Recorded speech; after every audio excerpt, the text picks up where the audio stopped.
پہلی بات، 3 چیزیں، 3 صلاحیتیں آپ میں ہونی چاہیے۔ نمبر 1، آپ کو انگلش کمیونیکیشن آنی چاہیے۔ کریکٹ انگلش بے شک سمپل ہو، گرامیٹیکلی کریکٹ، بیسک پرنسپل سارے میٹر کی گرامر میں موجود ہے۔ جب بھی آپ سینٹینس لکھیں، شروع میں آپ کانشیس ہوں میں کس سینٹینس میں بات کر رہی ہوں۔ مجھے از، آر، ایم، واز، ور کا پتہ ہے، کین، کوڈ، وڈ، شوڈ کا پتہ ہے، مے، مائٹ کا پتہ ہے، مجھے present indefinite, past indefinite, future indefinite, future continuous, present continuous کو اور پریزنٹ پرفیکٹ، پاسٹ پرفیکٹ اور فیوچر پرفیکٹ کی سمجھ ہے۔ میں اس ٹینس میں بات کر رہی ہوں، اس کی سٹرکچر کیسے بنانی ہے۔ انٹیروگیٹر بناتی ہوں تو ناٹ کہاں لگنا ہے، یہ ڈو ناٹ کی کیٹیگری ہے، ڈڈ ناٹ کی کیٹیگری ہے، ہیز ناٹ کی کیٹیگری ہے، ول ناٹ کی کیٹیگری ہے، شیل ناٹ کی کیٹیگری ہے، مے ناٹ۔ یہ سارا کا سارا یہ بیسک چیزیں آپ نے، پہلی تو بات میں نے کیا انگلش کمیونیکیشن اور English grammar. This is number 1 thing, because most of the student the failure they belong to the English communication skills. اس کے بعد whatever you study you start writing that. آپ نے اس دن ٹوٹا پھوٹا لکھ کر اپنے پاس ہی رکھتے جانا، 2-3 ماہ تو ایسے کریں۔ اس کے بعد دیکھیں گے کہ آپ یقیناً آپ کی ووکیبلری ٹھیک ہو جائے گی، اسپیلنگ ٹھیک ہوں گے، سینٹینس اسٹرکچر ہو جائے گا، اسٹڈی آپ کی بڑھ گئی ہے۔ دوسرا ہے نالج۔ اب آپ کا انفارمیشن لیول بڑھنا چاہیے دنیا کا۔ You should know the events. Knowledge اس کو کہتے ہیں what has happened اور what is happening۔ یہ صرف انفارمیشن ہوتا ہے اور ڈیٹا ہوتا ہے۔ تیسری چیز جو کہ سی ایس ایس میں ریکوائرڈ ہے، critical analysis, why things happen so اور وائی تھنگز ہیپن سو، اس کا تنقیدی جائزہ لیں۔ یہ ہے سی ایس ایس کا اور کمپٹیشن کے سوال۔ صرف یہ واقعات پہلے بتا دیں تھوڑے سے، یا بعض کا واقعات پوچھتے ہی نہیں، یہ کہیں گے جو فلاں واقعات ہو رہے ہیں آپ اس کا تنقیدی جائزہ لیں، یا اس اسٹیٹمنٹ کا تنقیدی جائزہ لیں، کیا اس میں حقیقت ہے، اگر ہے تو کتنی حقیقت ہے، کتنا اس میں جھوٹ ہے۔ کہ democracy is the best political system, please analyse it critically. یا capitalism the best economic model for the world, please analyse it critically. اگر یہ آ جائے پھر آپ نے جناب بتانا ہے کہ اس کے میرٹس کیا ہیں اور ڈی میرٹس کیا ہیں۔ اگر کہیں کہ analyse critically the capitalism and come out with a best model for Pakistan اور سے فار دا ورلڈ، اب آپ کو اور اس نے پھیلا دیا بات کو۔ اب وہ کہہ رہا ہے کہ آپ کمیونزم کو بھی اسٹڈی کر کے بتائیں۔ آپ اگر اسلامک کا اکنامک سسٹم ہے، اسلامک اکنامکس، اس کو آپ ڈسکس کر سکتے ہیں۔ پھر آپ بتائیں گے this one is the best, اور کمبینیشن اور blend of these 2-3 is the best. وہ بلینڈ کر کے آپ بتائیں کہ یہ چیز اس سسٹم سے نکالیں کمیونزم سے، یہ چیز آپ کیپٹلزم سے نکالیں، اور ان کو جب بلینڈ کریں گے تو that will be the best model. This is known as the mixed economy. پھر آپ کہیں کہ even United States followed that, even China has started following that mixed economy. It's not autocratic اور ٹوٹلی پرائیویٹ اکانومی۔ یہ بیٹا ہم زیادہ تر کریٹیکل انالیسز سکھاتے ہیں، کن ایریاز میں کس انداز سے آپ نے تنقیدی جائزہ پیش کرنا ہے اور کیسے گلوبل جانا ہے، کیونکہ گلوبل جب جاتے ہیں اس کا ایک امپیکٹ کریٹ ہوتا ہے۔ if the poverty has been eradicated by some countries, we have to see whether those principles are equally applicable in Pakistan or not۔ اگر چائنا میں آٹوکریسی نے دنیا میں معجزے کر کے دکھا رہی ہے، کووڈ کو بہتر کنٹرول کیا ہے، اکانومی کو بہتر کنٹرول کیا ہے، دنیا اب سوچنا شروع ہو گئی ہے کہ آٹوکریٹک سسٹم بھی کوئی خوبصورت چیز ہے۔ اس نے دنیا کو ایسوسیٹ کیسے کیا، دنیا سے لنک اپ کیسے ہوگا، پہلے تو ماؤ کے دور میں نہیں تھا، یہ تو ڈنگ بعد میں آیا۔ تو وہ ماڈرن چائنا کا کریٹر جس نے مارکیٹ ریفارمز کی اور دنیا کی کمپنیز کھینچ کے لے آیا ساری کی ساری، اور چائنا دنیا کی سب سے بڑی مینوفیکچرنگ ورکشاپ بن گیا۔ اس کے بعد آ جاتا ہے کہ پڑھا کیا جائے، امپورٹنٹ ایریاز کیا ہیں۔ میں بتاتا ہوں، جب آپ نیوز سنیں گے، جیسے میں کہتا ہوں الجزیرہ کو، ان کی نیوز ہر گھنٹے بعد لگتی ہے، 10-15 منٹ کی نیوز ہے، آپ دن میں ایک دفعہ سن لیں، آپ کو پہلے پتا چلے گا دنیا میں امپورٹنٹ ایونٹس کیا ہیں۔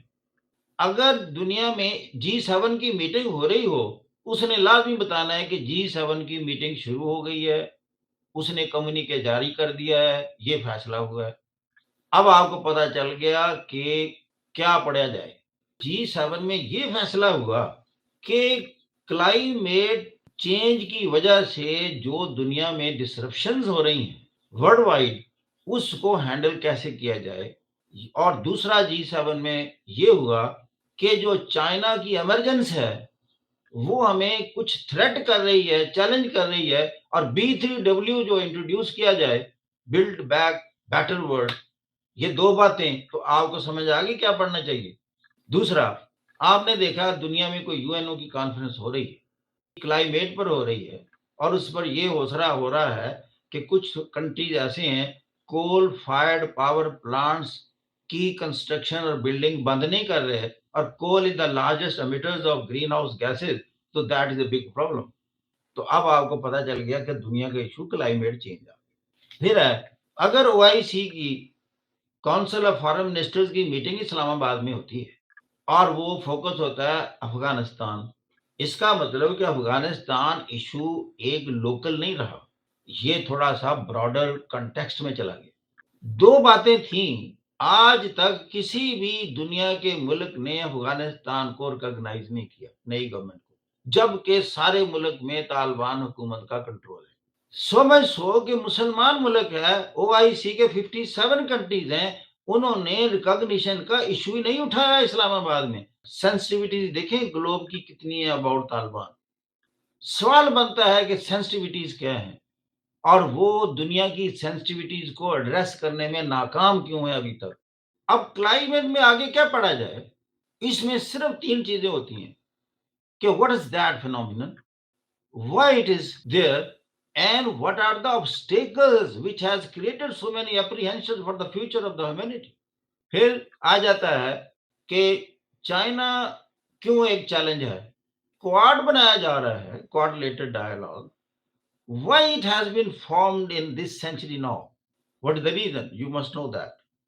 پھر اس سے آگے جاتے ہیں، آکس میں جاتے ہیں، why، یہ سارا چائنا کنٹینمنٹ کے کیا کیا فیسٹس ہیں۔ بنیاد یہی ہے کہ China as a challenge to the world hegemony in the form of United States and its allies. پھر دنیا میں جنگ کی باتیں کرتے ہیں لوگ کہ دنیا میں فلیش پوائنٹ کیا ہوا تھرڈ ورلڈ وار کا، وہ کہیں گے تائیوان۔ آپ کو تائیوان ایشو مکمل سمجھنا چاہیے۔ پھر چائنا کے بارے میں کہ وہ اسرٹے پڑا ہوتا جا رہا ہے، تو ساؤتھ چائنا سی میں اس کی پالیسی وہ آپ کو اسٹڈی کرنی چاہیے۔ دنیا کی کہتے ہیں کہ جیو پالیٹکس جو ہے وہ جیو اکنامکس میں کنورٹ ہو رہی ہے۔ خود جو ہے پاکستان جو ہے وہ بھی جیو اکنامکس میں چلا گیا۔ یہ اگر چائنا ٹلٹ ہوا ہے تو وہ اس لیے ٹلٹ ہوا کہ ہماری فیوچر جو ہے اکنامک گروتھ اس کا تعلق چائنا سے، امریکہ سے نہیں رہا۔ یا اگر وہ سی پیک میں انٹر ہوتا ہے تو دس از آل جیو اکنامکس۔ آٹھواں کہ دنیا میں جو سٹارٹ میں نے بات کی کہ اتنا انریسٹ کیوں ہے، پولیٹیکل کیوس انریسٹ جو ہے، ابھی میں نے بات کی، سوڈان میں آپ دیکھ لیں، وینزویلا میں دیکھ لیں، چاڈ میں دیکھ لیں، مالی میں دیکھ لیں، صومالیہ ٹوٹلی ایک یوں کہہ لیں کہ بنانا ریپبلک بن چکی ہے، برکینا فاسو ہے، وینزویلا ہے، کولمبیا ہے، یہ ساری دنیا میں ایک، ایون افغانستان بھی ایک ابھی کیوس میں ہی شامل ہے۔ یا آپ دیکھیں ایون مڈل ایسٹ میں چلے جائیں، کیا سیریا کو اسٹیبل کنٹری کہیں گے، یا عراق کو اسٹیبل کہیں گے، یا یمن کو اسٹیبل کہیں گے، یا لیبیا کو اسٹیبل کہیں گے۔ اب یہ ساری چیزیں ویزا وی ویسٹ کیوں اسٹیبل ہے، دس از دا کوشچن۔ کبھی سوئٹزرلینڈ میں یہ مسائل سنیں، کبھی نیدرلینڈ میں سنیں، کبھی Norway, Sweden, Finland, France, کیوں نہیں ہے وہ پولیٹیکلی اسٹیبل کیوں ہیں، کمپیریٹیولی اکنامیکلی اسٹیبل کیوں ہیں؟ کیا کوئی لٹریسی کا تعلق بنتا ہے؟ تبھی تو آپ کو ایسے آئے ماضی میں کہ illiteracy and good economy can't move together, illiteracy and democratic stability can't move together، لکھو ایسے۔ اور پھر اس میں کرپشن کا اتنا بڑا ایلیمنٹ ہے، ایون آپ دیکھیں ساؤتھ افریقہ ترقی سے کیوں رک گیا نیلسن منڈیلا کے بعد، کرپٹ آ گئے، جیکب زما جیل میں اور کئی لیڈر جیل میں دنیا کے، یعنی کرپشن اتنا وائڈ سپریڈ ہے۔ اور کرپشن دیکھنے کے لیے ایمنسٹی انٹرنیشنل کی سائٹ پر چلے جائیں، وہ بتا دے گا دنیا کے کون کون سے ملک کس لیول کے کرپٹ ہیں۔ 10واں پوائنٹ کہ Pakistan, Afghanistan, China, U S A, اب یہ پاکستان ایک کراس روڈز پر ہے، بڑے اسٹریٹجک ایریا میں چلا گیا ہے کہ چائنا سے کس طرح کے تعلقات ہوں، کس طرح کے، رشیا کے ساتھ کیسے ہوں، افغانستان کے ساتھ کیسے ہوں، اور یو ایس اے کو بھی بالکل نظر انداز نہیں کر سکتے، اور مڈل ایسٹ کے ساتھ کیسے ہوں جس کے انڈیا کے ساتھ بہت سارے تعلقات ہیں۔ تو یہ ایک ایریا ہے پاکستان کا، اور ایران کے ساتھ کیسے ہوں۔ 11واں پوائنٹ، یونائٹڈ اسٹیٹس کی ایک پرماننٹ پالیسی بن گئی ہے، that is considering China as a challenge and threat to its hegemony۔ تو چائناز ایمرجنس، اس کو اسٹڈی کرنا کہ اکنامیکلی کب سرپاس کر رہا ہے یونائٹڈ اسٹیٹ سے، اور پولیٹیکلی اس سے کمپیٹ انٹرنیشنل لیول پر کب کرنے کی پوزیشن میں ہوگا، یہ بی آر آئی کی شکل میں ہو۔ اب جیسے امریکہ جب ٹرانس پیسیفک پارٹنرشپ سے نکلا تو چائنا کا عمل دخل اس میں بڑھ گیا، کیونکہ اکراس پیسیفک سب سے زیادہ ٹریڈ تو چائنا کی ہو رہی ہے، اور وہ اس میں سے نکل گیا ٹرمپ کے دور میں، اور اس نے کہا تھا میں بائی لیٹرلی ٹریڈ کروں گا ان ملکوں سے۔ وہ 11 ممالک تھے، انہوں نے اپنی تنظیم کو انٹیکٹ رکھا، ٹرانس پیسیفک پارٹنرشپ۔ 12واں پوائنٹ ہے جینڈر ڈسکریمنیشن، کہ جینڈر کو اسٹڈی کریں۔ آپ دیکھیں جینڈر پورا کا پورا سبجیکٹ بنا ہوا ہے دنیا، اسی لیے یونائٹڈ نیشنز کے جو سسٹینیبل ڈیولپمنٹ گولز ہیں اس میں یہ بہت بڑا پوائنٹ رکھا ہوا ہے۔ ہر کنٹری کو ڈائریکشن جا رہی ہیں کہ آپ ڈائیورسیفائی کریں اپنے تمام آرگنائزیشن کو، and keeping in view the diversity of the genders, آپ ان کو پراپر سیٹیں دیں۔ بلکہ کسی ملک کی ترقی کا انحصار یا یارڈ سٹک یہ رکھی ہوئی ہے ان کے ڈفرینٹ اداروں میں عورتوں کا رول کتنا پرسنٹ ہے، جتنا پرسنٹ بڑھتا جائے گا دنیا اس کو ترقی یافتہ سمجھتی ہے۔